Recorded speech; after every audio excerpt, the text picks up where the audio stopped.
তো ছোট্ট বন্ধুরা ও গুরুজনেরা, অনেকদিন পর যেহেতু চেরির ভিডিও আপলোড করছি, মানে এতদিন তো চেরির শর্ট ভিডিও আপলোড করছিলাম, তো অনেকদিন পরই ইউটিউবে একটা ভিডিও আপলোড করতে যাচ্ছি। সেটা হলো চেরি কিন্তু প্রেগনেন্ট।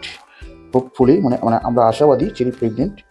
তো দেখতে পাচ্ছ চেরি এখন খুব রিল্যাক্সে এখানে শুয়ে আছে। আর যেটা প্রাথমিকভাবে বলা ছিল, মানে ডক্টররা বলেছিল যে যদি ওকে সেরকম কিছু লক্ষ্য করা যায় যে ও ঘুমাচ্ছে বা ম্যাক্সিমাম টাইমটাই ঝিমিয়ে থাকছে, কিন্তু তখন এছাড়াও আরও কিছু লক্ষণ বলেছিল।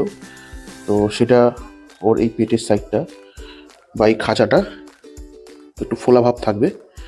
তো সেটা কিন্তু অধিকাংশভাবেই লক্ষ্য করা যাচ্ছে যে খাঁচাটা কিন্তু আগে থেকে তুলনামূলক অনেকটাই ফুলেছে। একটু ক্যামেরাটা একে নিয়ে দেখাই, তাহলে তোমরা বুঝতে পারবে। তো এই হচ্ছে ওর এখন খাঁচার অবস্থা। তো অনেকাংশেই খাঁচাটা ফুলেছে, মানে এটা আমাদের চোখে ধরা পড়েছে বা পড়ছে। তো এখন খুব বেশি হলে 35 দিনের মতো হয়েছে ওকে মিট করানো হয়েছে। তো 40-45 দিনের আগে সম্ভবত বোঝা যায় না। তো আমরা একটা আনুমানিক ধারণা করেছি যে ও প্রেগনেন্ট, ঠিক আছে। তো মোটামুটি ওর যে ওষুধগুলো চলছিল, ওর গ্যাসের ওষুধ, তারপর বমির ওষুধ, এই কিছু কিছু ওষুধ ওর চলছে। ব্রিডিংয়ের পর দিয়েছিল সেই ওষুধগুলো কিছু কিছু বন্ধ হয়েছে, আর কিছু কিছু চলছে। আর যেই কথাটা তোমাদের বলতে ভুলে গেলাম, সেটা হচ্ছে ওর এখন খাবার, মানে যেটা ও খায়, ও কিন্তু নর্মালি আগে যা খেত এখন তাই খাচ্ছে, মানে আলাদা কিছু নেই। তবে একটু যেহেতু আমার এই ডগি, আমি যেভাবে ওদেরকে তৈরি করেছি ছোটোবেলা থেকে, যে সবজি ভাতের উপর রাখতে হবে বা মাংস ভাতের উপর রাখতে হবে এমন কোনো ব্যাপার নেই। হ্যাঁ, যেটুকু মেনটেন করার সেটুকু করেছি। সেটা হচ্ছে ওদেরকে মানে মশলা, তেল, নুন, এইসব যাবতীয় জিনিসগুলো বাদ দিয়ে জাস্ট সিদ্ধ, মানে সেটা চিকেন দিয়ে হোক বা গাজর হোক, বিনস হোক, একটু মুসুর ডাল ফেলে সোয়াবিন সিদ্ধ, এইভাবে কিন্তু ওকে খাওয়াতাম। যেদিন চিকেন দিয়ে খাওয়াতাম সেদিন চিকেন খেত। তো নর্মালি যেগুলো ও খাচ্ছিল সেগুলোই খাচ্ছে। তবে ওর খাবারে কিছু এক্সট্রা জিনিস অ্যাড হয়েছে। সেটা হচ্ছে একটু বিকালবেলা করে একটু ফল খাওয়াচ্ছি, আর ডিম সিদ্ধটা খুব একটা খাওয়াচ্ছি না।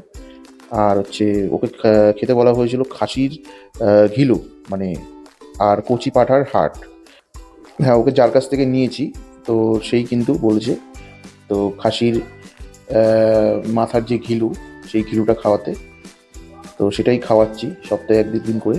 এছাড়াও খাসির হাড়টা খেতে বলা হয়েছিল, সেগুলো খাওয়াচ্ছি। আর নর্মালি যেগুলো খাওয়াতাম সেগুলোই খাওয়াই। নতুন করে খাওয়ারের কোনো চার্ট বা টাইম টু টাইম সেরকম কোনো ব্যাপার নেই।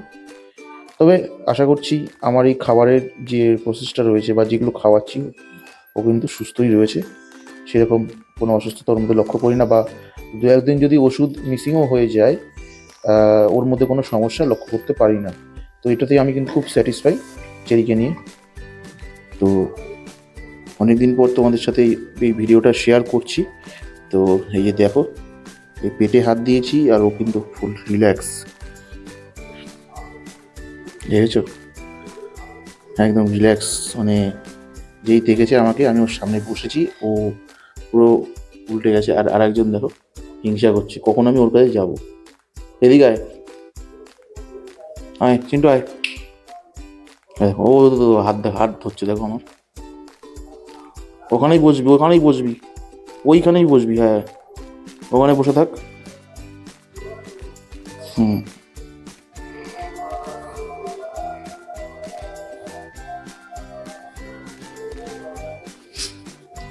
দেখো।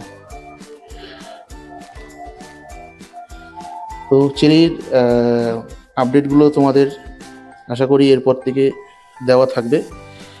তো তোমরা যদি সাথে থাকো অবশ্যই আপডেটগুলো পেয়ে যাবে। চেরির কখন কি পরিস্থিতি, ওর পুরোটাই আপডেট তোমাদের সাথে শেয়ার করতে থাকবো।